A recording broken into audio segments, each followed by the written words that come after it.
S'il vous plaît, ne renvoyez pas maman, murmura la petite fille au PDG. Et Noël changea tout. La neige tombait doucement sur Paris, déposant de fines couches le long des trottoirs. Les lumières de Noël clignotaient aux vitrines des magasins. Les gens se pressaient, les mains gantées et la tête baissée. Mais 4 étages plus haut, dans un appartement glacial sans chauffage, une jeune femme s'activait avec urgence. Amandine Dubois, 27 ans, attacha ses cheveux blond miel et ferma la fermeture éclair de son manteau fin. Elle jeta un coup d'œil vers le canapé où sa fille de 4 ans était blottie sous une couverture usée. « Élie, » dit-elle doucement, « il est temps d'y aller. » La petite fille bougea, les joues rougies par la fièvre. Elle portait une douce robe rose avec des nœuds blancs aux poignets, sa préférée, réservée aux jours spéciaux.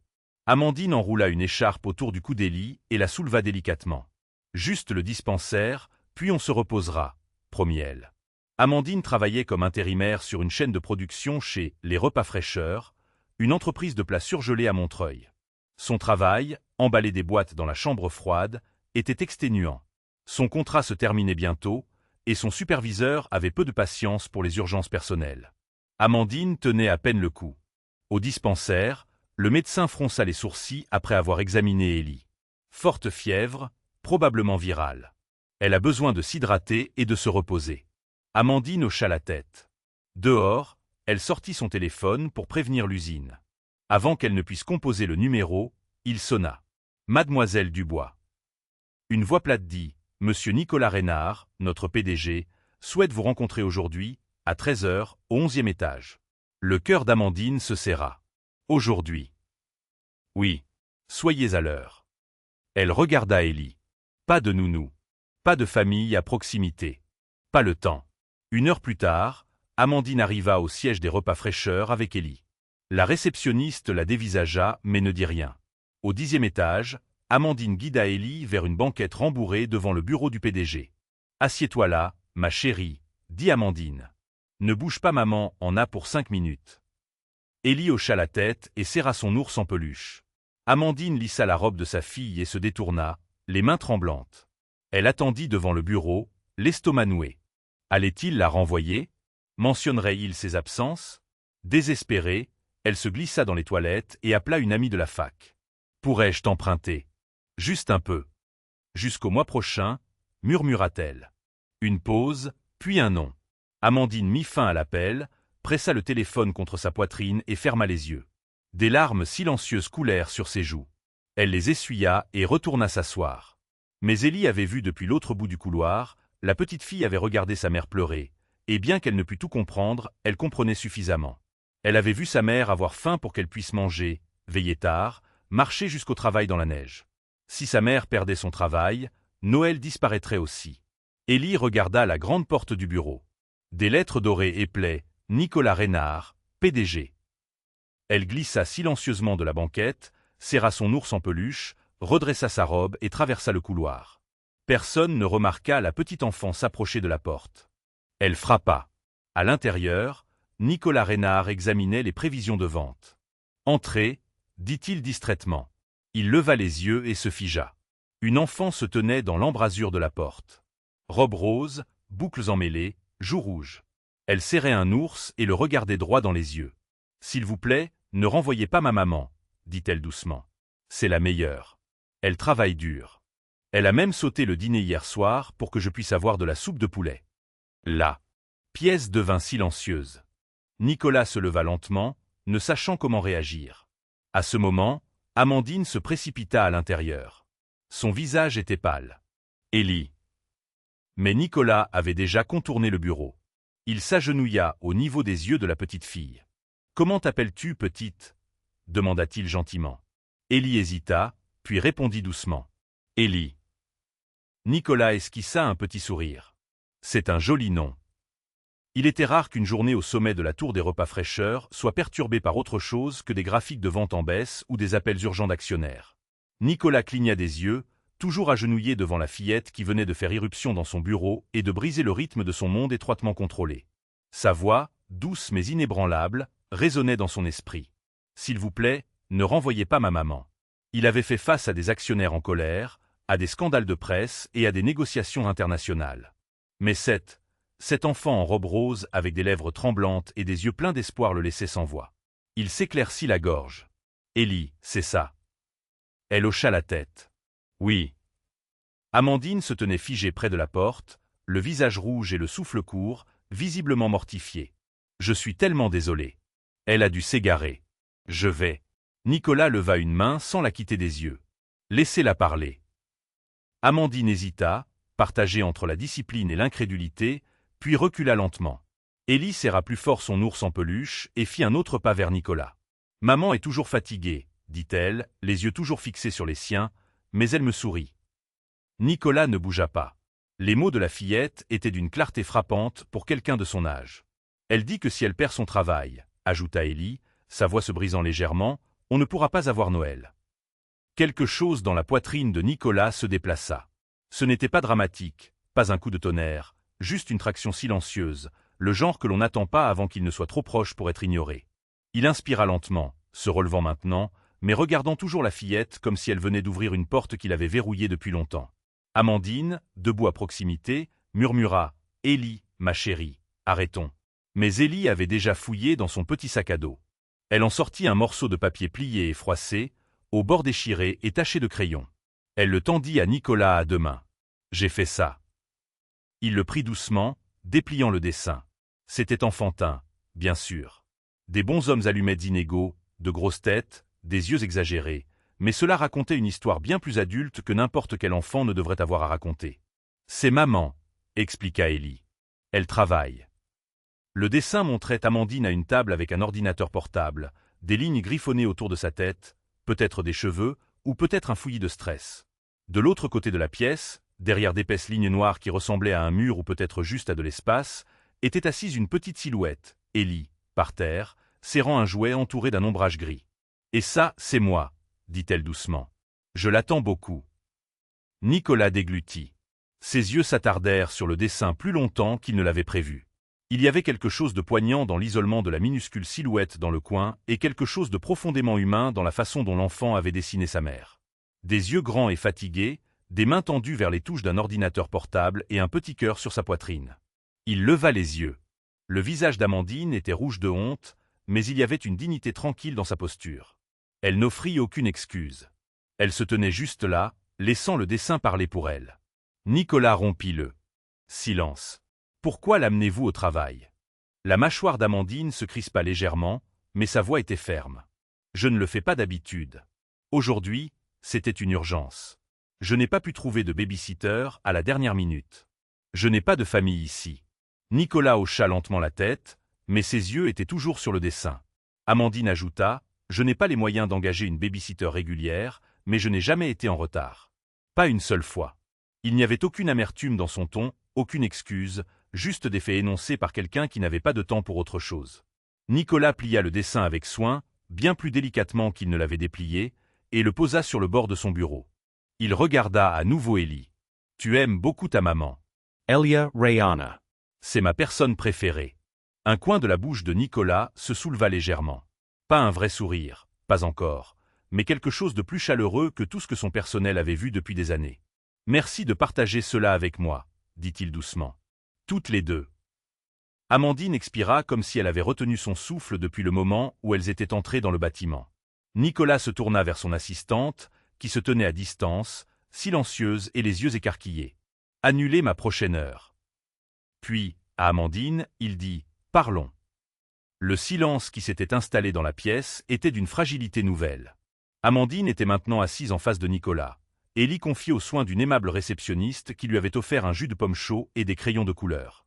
Pour la première fois de la journée, Amandine était immobile, mais ses mains restaient fermement jointes sur ses genoux, ses jointures pâles. Nicolas se pencha en arrière dans son fauteuil. Un homme connu pour son calme calculé, mais visiblement ému.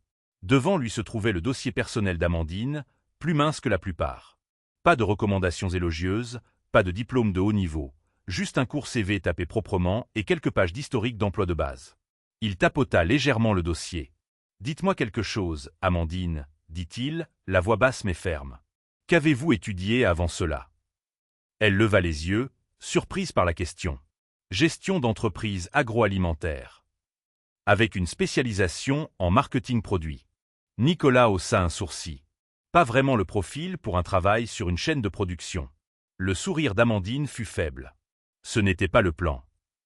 Il attendit. Elle prit une lente inspiration, choisissant ses mots avec soin. J'ai été admise à l'université publique avec une bourse d'études. Prise en charge complète. Je réussissais bien. J'avais un tuteur, des offres de stage en vue. L'une d'elles dans une entreprise de nourriture pour bébés, en fait. Ses yeux vacillèrent. Mais pendant ma 2e année, j'ai découvert que j'étais enceinte. L'expression de Nicolas ne changea pas, mais il ne détourna pas le regard. J'étais fiancé.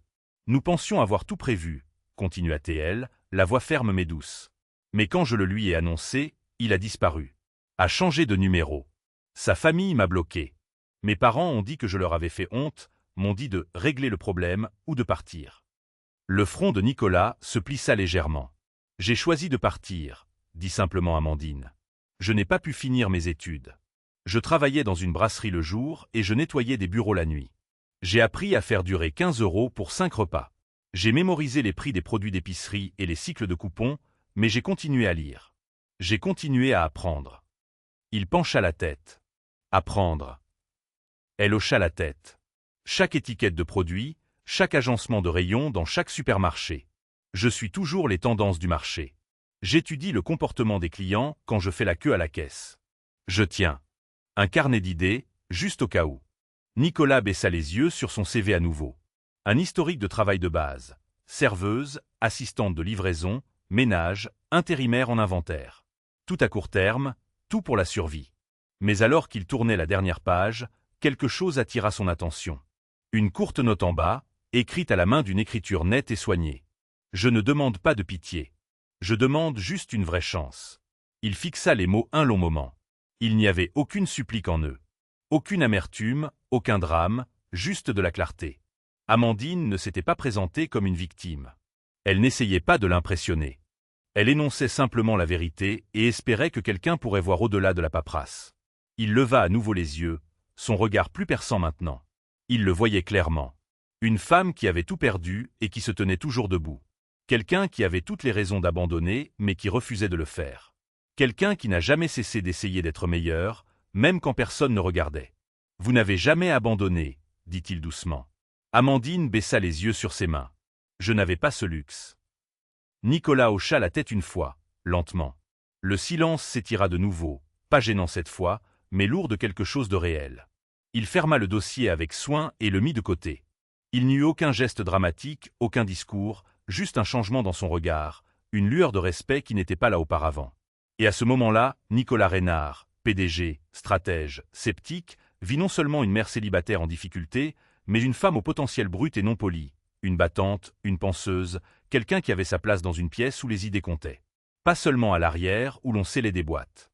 Il ne le dit pas encore à voix haute, mais quelque chose en lui changea. Quelque chose de permanent. La lumière de l'après-midi filtrait à travers les immenses baies vitrées du bureau de Nicolas, projetant de longues ombres sur le sol en marbre poli. Nicolas resta seul dans son bureau bien après le départ d'Amandine et de sa fille. La ville bourdonnait au-delà des hautes fenêtres, mais à l'intérieur, tout était calme. Le dossier d'Amandine reposait ouvert sur son bureau en acajou. Ses yeux n'étaient pas fixés sur son CV, mais sur cette seule ligne manuscrite au bas de la page. Je ne demande pas de pitié. Je demande juste une vraie chance. Il ferma le dossier avec une précaution inhabituelle, comme s'il pouvait se briser. Un léger coup à la porte interrompit le silence. Charlotte, son assistante, passa la tête. « Tout va bien, monsieur Reynard. » Nicolas ne leva pas les yeux. Combien d'employés de l'emballage ont soumis des suggestions d'amélioration au cours des 6 derniers mois? Charlotte cligna des yeux, surprise par la question. Des suggestions? Peut-être 3 ou 4. Et combien ont été réellement utilisées? Elle hésita, consultant sa tablette. 1 ou 2 petites, aucune n'a été créditée à son auteur. Et Amandine Dubois. Elle vérifia de nouveau. Elle en a envoyé 5. 3 ont été utilisées par le chef d'atelier. Aucune trace de son nom. Nicolas se pencha en arrière, pensif. Le rouage de son esprit, habituellement occupé par les fusions et acquisitions, tournait maintenant autour d'une seule employée. Il se souvint du dessin d'Élie, qu'il avait soigneusement placé dans le tiroir supérieur de son bureau. Un simple gribouillage d'enfant qui avait réussi à percer son armure de PDG. Rédiger un transfert temporaire. Développement de produits, assistante débutante, 2 semaines d'essai. Charlotte le fixa, incrédule. Vous la transférez. Il hocha la tête une fois. Ses yeux se posèrent brièvement sur le tiroir contenant le dessin. Les lignes de crayon, les bonshommes allumettes. Un moment qu'il ne pouvait oublier. Non, dit-il doucement. Je lui donne ce qu'elle a demandé. Le lendemain matin, Amandine entra dans la salle de pause de l'usine, prête à pointer. Une femme des ressources humaines l'attendait près de la pointeuse. Mademoiselle Dubois, vous avez été réaffectée. À partir d'aujourd'hui, veuillez vous présenter au développement de produits, 10e étage. Amandine se fija. Il doit y avoir une erreur. Je travaille à l'emballage. Pas d'erreur, répondit la femme. Directive du PDG. Le souffle d'Amandine se coupa. Nicholas Reynard. La femme esquissa un petit sourire et hocha la tête. Amandine serra plus fort la lanière de son sac. Ses jambes bougèrent avant que son esprit ne rattrape le mouvement. Elle ne se souvint pas être entrée dans l'ascenseur. Mais alors que les portes se refermaient, des larmes remplirent ses yeux. Elle n'avait pas été renvoyée. Elle avait été choisie. Ce soir-là, Amandine et Élie gravirent péniblement les escaliers de leur immeuble, les bottes trempées de neige fondue. Élie s'appuyait contre elle, à moitié endormie. En arrivant à leur porte, Amandine s'arrêta. Une boîte les attendait sur le paillasson, emballée dans du papier craft et de la ficelle. Dessus, une enveloppe blanche. Pour Élie, était-il écrit. Amandine l'ouvrit lentement. À l'intérieur se trouvait un ours en peluche doux, portant un minuscule costume de bureau. Élie haleta. « Maman, il ressemble à l'homme du bureau. » Amandine sortit un mot écrit à l'encre bleue. À la petite fille la plus courageuse que j'ai jamais rencontrée. En dessous se trouvait une carte cadeau de supermarché, d'une valeur de 2 semaines de course. Élie serra l'ours, tournant en rond. Amandine s'assit sur le canapé, tenant la carte dans ses 2 mains, la gorge nouée. Personne n'avait jamais fait une chose pareille pour elle. Pas par pitié, mais avec gentillesse, avec intention. Plus tard dans la nuit, après qu'Élie se fût endormie, Amandine s'assit près de la fenêtre. La neige tombait à nouveau, douce et régulière. Elle tenait l'ours sur ses genoux et regardait les lumières en bas. Pour la première fois depuis des années, elle murmura « Je ne me sens pas invisible ». Elle se tourna vers l'endroit où Élie dormait, blottie contre le petit ours en costume. Et dans cette nuit calme de décembre, Amandine s'autorisa quelque chose de rare. L'espoir. Amandine pénétra dans les bureaux du 10e étage, son cœur battant la chamade dans sa poitrine. Tout ici semblait différent. Les fenêtres lumineuses, les bureaux élégants et les murs tapissés de croquis de produits et de tableaux nutritionnels. L'espace sentait légèrement le café et l'encre. Les gens se déplaçaient avec aisance et confiance, parlant dans un langage qu'Amandine n'avait pas entendu depuis l'université. Elle s'attarda près de l'entrée, ne sachant où aller. Une jeune cadre s'approcha finalement et lui tendit un classeur. Ceci couvre le cycle de produits actuels. Vous assisterez l'équipe en développant les repas pour enfants. La femme lui adressa un sourire poli et se retourna vers son écran. Amandine se sentit comme une étrangère qui s'était égarée dans la mauvaise pièce, mais elle resta. Elle passa sa première journée à lire, à absorber des informations, se sentant dépassée mais refusant de le montrer. Ce soir-là, après qu'Élie se fût endormie, Amandine ouvrit son vieil ordinateur portable et sortit un classeur de notes de sciences alimentaires qu'elle avait imprimé des années auparavant. Les pages étaient jaunies, mais les informations étaient toujours pertinentes. Elle griffonna des pages de notes dans un cahier d'occasion aux coins écornés et tachés de café. Elle regarda des tutoriels sur la nutrition infantile et le branding, luttant contre la fatigue avec une détermination silencieuse. Au travail, elle devint une éponge. Elle écoutait attentivement pendant les réunions, posait des questions pertinentes et remplit 2 cahiers entiers à la fin de la semaine. Nicolas ne lui parla pas directement, mais il la remarquait. Il s'entretenait avec Charlotte, demandant des mises à jour discrètes. Pas seulement sur le travail d'Amandine, mais sur son intégration. « Elle est novice », dit Charlotte un jour, mais elle écoute comme si elle avait une faim de loup d'apprendre. Elle ne prétend pas savoir des choses qu'elle ignore. Elle demande parce qu'elle veut vraiment apprendre. La 2e semaine, Amandine fut invitée à une réunion de stratégie d'équipe. La discussion portait sur une nouvelle gamme de repas pour les tout-petits. Forte de ses nuits de recherche et de son expérience personnelle, elle avait rédigé une proposition. Des portions plus petites, une texture plus douce, moins de sodium, le tout basé sur les repas qu'elle avait créés pour Élie.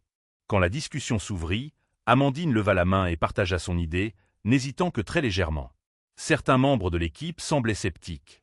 Un nutritionniste commenta « Il n'y a pas de test formel, pas de demande claire sur le marché. » Amandine ouvrit la bouche pour répondre, mais Nicolas prit la parole le premier.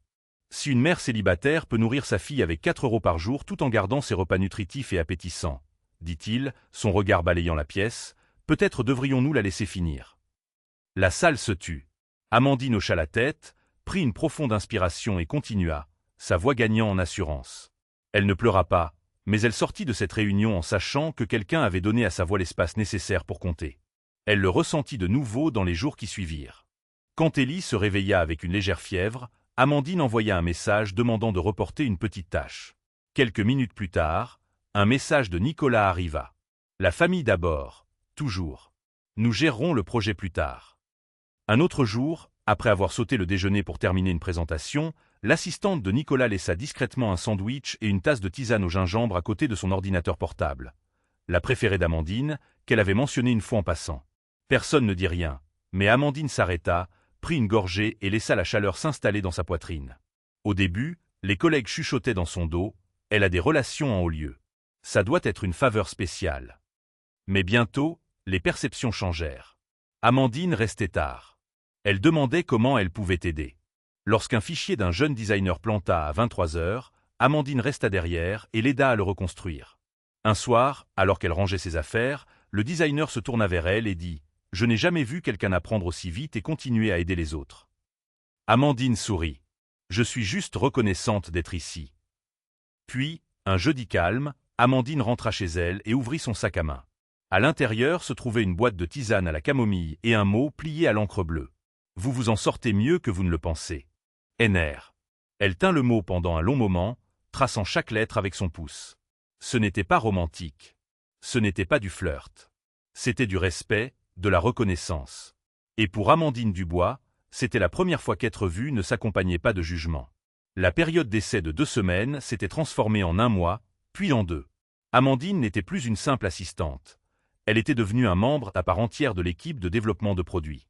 Son idée de repas pour tout petit, initialement accueillie avec scepticisme, avait été approuvée pour un projet pilote après qu'elle eut présenté des recherches approfondies sur les lacunes du marché et les besoins des parents.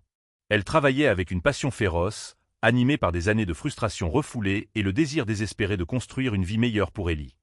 Exactement une semaine avant le lancement national du produit, Amandine passait en revue sa présentation lorsque son téléphone vibra. Une alerte d'actualité s'afficha sur l'écran. Urge, un produit des repas fraîcheurs lié à une maladie infantile. Son estomac se noie. L'article se propageait déjà sur les réseaux sociaux. Une photo de leur repas pour tout petit, avec le logo des repas fraîcheurs bien en évidence, se trouvait sous un titre en gras, dangereux pour les enfants. Une mère témoigne. L'article affirmait qu'une mère de Créteil disait que son bébé avait vomi et développé une éruption cutanée après avoir mangé le nouveau produit qu'Amandine avait aidé à concevoir. Des captures d'écran d'un forum parental privé faisaient écho à des préoccupations similaires. À midi, des hashtags comme #repas dangereux et #DSFraîcheurFail étaient en tendance. Au bureau, la tension était palpable. Les employés chuchotaient dans les coins. Les écrans de télévision montraient des extraits de journaux télévisés. L'équipe marketing semblait affolée. Nicolas convoqua une réunion d'urgence. Amandine s'assit au bout de la table, le cœur battant à tout rompre. Nicolas entra, le visage impassible. « Nous ne sommes pas ici pour paniquer, » dit-il. « Nous sommes ici pour trouver la vérité. Amandine, expliquez-nous le processus. » Amandine garda sa voix ferme. La formule a été testée et a passé tous les contrôles de sécurité. Nous avons utilisé des ingrédients approuvés par l'ANSE et le contrôle qualité a validé les lots en question. Un responsable demanda « Mais si c'était une contamination régionale ? Nous avons fait un pilote local, n'est-ce pas ? » « J'ai vérifié avec le contrôle qualité, » répondit Amandine. Pas de lot signalé, pas d'erreur d'emballage. Nicolas resta silencieux, les bras croisés, écoutant. Il ne la défendit pas une seule fois. Après la réunion, Amandine hésita à la porte. Nicolas leva les yeux. Elle se retourna, espérant un réconfort. Au lieu de cela, il s'avança. « Dites-moi la vérité. Est-ce que cela pourrait être une erreur de votre part ?» La question la frappa comme de l'eau glacée. « Vous pensez que je risquerais la sécurité des enfants ?» dit-elle à peine plus fort qu'un murmure. « Après tout ce que je dois demander, » dit Nicolas doucement. « Cela affecte le conseil d'administration, nos investisseurs. » Amandine recula. « Je vois. Après tout ça, vous pensez toujours que j'aurais pu faire ça. » Il ne répondit pas. Elle partit sans un autre mot. Des larmes lui piquant les yeux, non pas de peur, mais de trahison. Après cela, tout changea. Plus de messages discrets. Plus de tisane au gingembre. Seulement des emails. Toujours par l'intermédiaire d'assistants. Amandine ne le contacta pas. Et Nicolas n'essaya pas. Elle ne démissionna pas. Mais elle cessa de sourire à son bureau. Elle faisait son travail et rentrait chez elle. L'étincelle avait disparu. Dehors, les rumeurs s'intensifiaient. Les médias publiaient des articles de suivi. L'action de l'entreprise chuta. Amandine fut officiellement suspendue, en attendant la clarification des allégations. La note de service était prudente. Pas de mesures disciplinaires, juste une réaffectation. Elle aurait pu partir, mais elle ne le fit pas. Au lieu de cela, elle se mit au travail. Elle commença à rassembler des données. Elle redessina les formulaires de retour client et en imprima des dizaines. Elle commença à frapper aux portes dans les quartiers qui avaient stocké le produit. Portant des chaussures empruntées et un imperméable de seconde main, elle se tenait aux sorties de métro avec des porte-blocs, attendait devant les crèches et les laveries automatiques et demandait aux étrangers un moment de leur temps. La plupart des gens l'ignoraient. Certains lui demandaient de partir. D'autres lui donnaient une chance. Une femme demanda « Pourquoi faites-vous ça? Votre entreprise n'a-t-elle pas de service de relations publiques ?» Amandine répondit « Si, mais j'ai besoin de savoir par moi-même. » Un après-midi pluvieux, le gardien d'une résidence privée refusa de la laisser entrer. Elle attendit dehors sous le crachin, tenant son porte-bloc, jusqu'à ce qu'une mère de l'intérieur la reconnaisse des nouvelles et lui fasse signe discrètement de passer. Ce soir-là, Amandine rentra chez elle trempée, ses chaussures faisant un bruit d'éponge à chaque pas. Ses mains étaient couvertes d'ampoules à force de porter les formulaires. Ses pieds lui faisaient mal, mais elle avait 20 enquêtes complétées. 19 étaient positives. Amandine s'effondra sur son canapé, épuisée. Mais sous la lassitude, autre chose s'agitait. Pas de la rage, pas du désespoir. De la conviction. Elle prouverait son innocence. Même si personne ne la croyait, même si elle devait le faire seule. La pluie tombait sur la banlieue parisienne en rideaux froids et lourds. Les parapluies parsemaient les passages piétons comme des champignons éphémères. Mais Amandine n'en avait pas. Son manteau était trempé, les prospectus qu'elle tenait étaient devenus mous et informes, ses cheveux collés à ses joues. Elle s'approcha d'une femme poussant une poussette, élevant la voix pour couvrir le grondement des pneus sur l'asphalte mouillé. « Madame, accepteriez-vous de répondre à un court sondage ? Juste une minute. » La femme ne s'arrêta pas, secouant la tête sans même la regarder. Le souffle d'Amandine sortait en halètement froid. Ses doigts lui faisaient mal à cause du froid. Elle regarda les quelques prospectus humides qui restaient dans son sac. Au moment où elle descendit du trottoir pour tenter sa chance à nouveau, un klaxon retentit violemment. Un scooter fonça vers elle, rapide et imprudent. Elle se figea, paralysée par la surprise et la peur. Soudain, quelqu'un lui attrapa le bras et la tira en arrière avec force. Elle tomba contre un corps, et tous deux heurtèrent le trottoir. Les prospectus s'envolèrent sur le pavé mouillé. Amandine haleta, le cœur battant, la pluie dans les yeux. C'était Nicolas, trempé jusqu'aux os, son élégant manteau de laine alourdi par l'eau. Il ne parla pas. Il l'aida à se relever, ouvrit un parapluie compact et le tint au-dessus d'eux deux. « Qu'est-ce que vous faites ici ?» réussit-elle à dire, la voix tremblante. Il ne répondit pas tout de suite. Au lieu de cela, il ramassa les prospectus qu'il put, en sortit quelques-uns de secs de son sac et se tint à côté d'elle. Puis il se tourna vers un passant. « Bonjour », dit-il avec un calme surprenant. « Nous recueillons des avis sur un produit alimentaire pour enfants.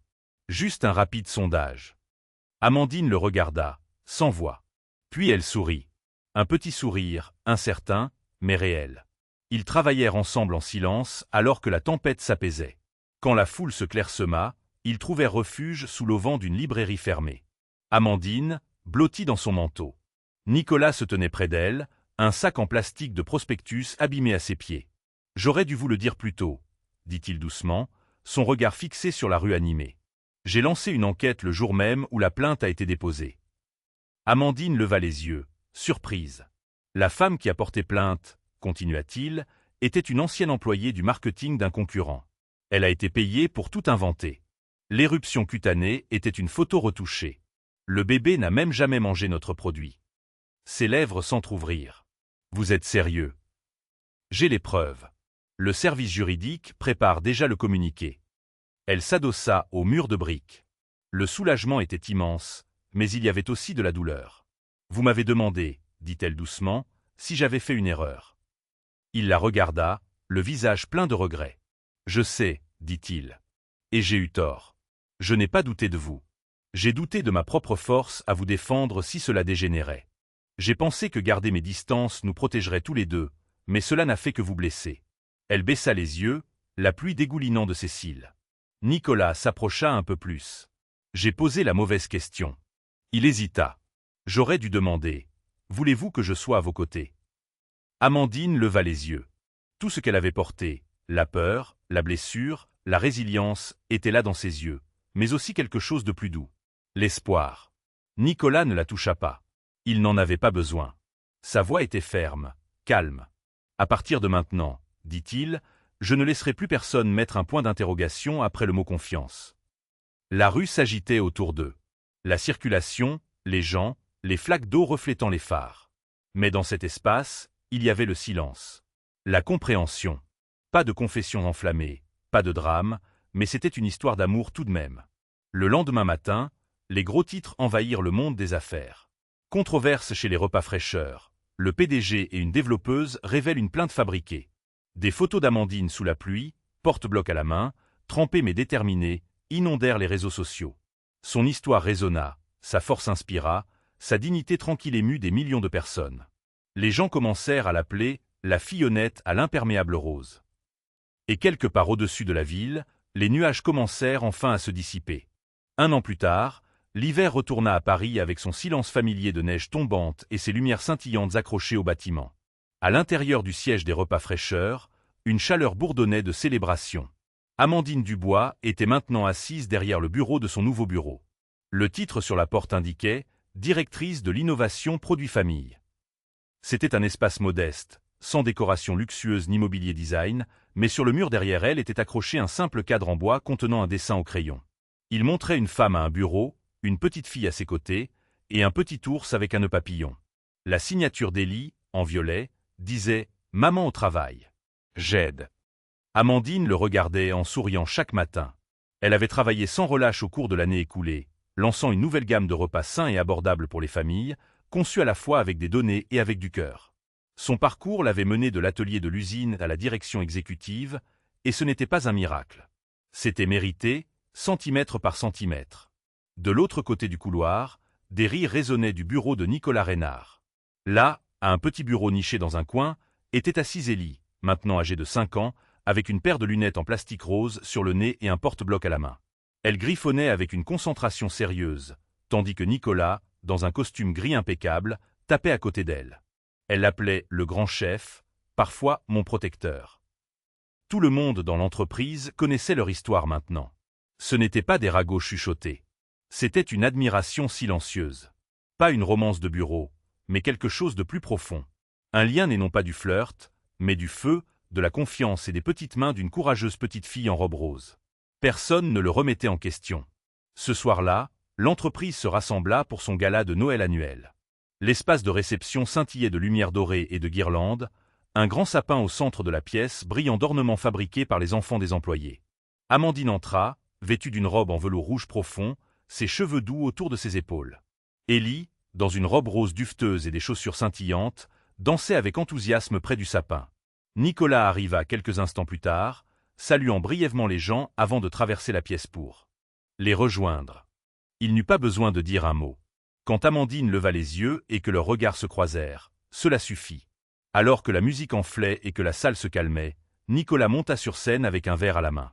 Il regarda les visages de son équipe, de son entreprise, puis baissa les yeux vers Amandine et Élie. « Il y a 1 an, commença-t-il, je ne croyais pas en grand-chose au-delà des feuilles de calcul et des délais. Je croyais en la structure, la logique, le contrôle. » Il fit une pause, puis sourit. « Mais une petite fille en robe rose est entrée dans mon bureau et m'a demandé de ne pas renvoyer sa mère. » Des rires doux parcoururent la foule. Cette fille a tout changé. Et sa mère. Elle m'a rappelé à quoi ressemble la résilience. Elle m'a montré que la confiance n'est pas une métrique, c'est un choix. Nicolas leva son verre. À la confiance. Et aux gens qui n'abandonnent jamais. La salle éclata en applaudissements. Amandine retint son émotion. Élie applaudit bruyamment à côté d'elle, ne comprenant pas tout à fait le poids des mots, mais sachant que quelque chose de spécial venait de se produire. Plus tard, alors que la fête touchait à sa fin et que la neige tombait doucement dehors, Amandine, Nicolas et Élie sortirent ensemble sous la voûte scintillante des lumières de Noël. Élie tenait leurs deux mains, sautillant légèrement entre eux. Elle leva les yeux et demanda de sa petite voix pleine d'espoir. « Maman, est-ce qu'on a une famille maintenant ?» Amandine jeta un coup d'œil à Nicolas. Il baissa les yeux, son expression tendre, puis se pencha et murmura « On en a toujours une. Il fallait juste la trouver. » Et sur ce, ils continuèrent tous les trois leur chemin dans la rue enneigée, encadrés par une lumière chaude, enveloppés dans quelque chose de plus fort que le hasard, quelque chose qu'on appelle un foyer.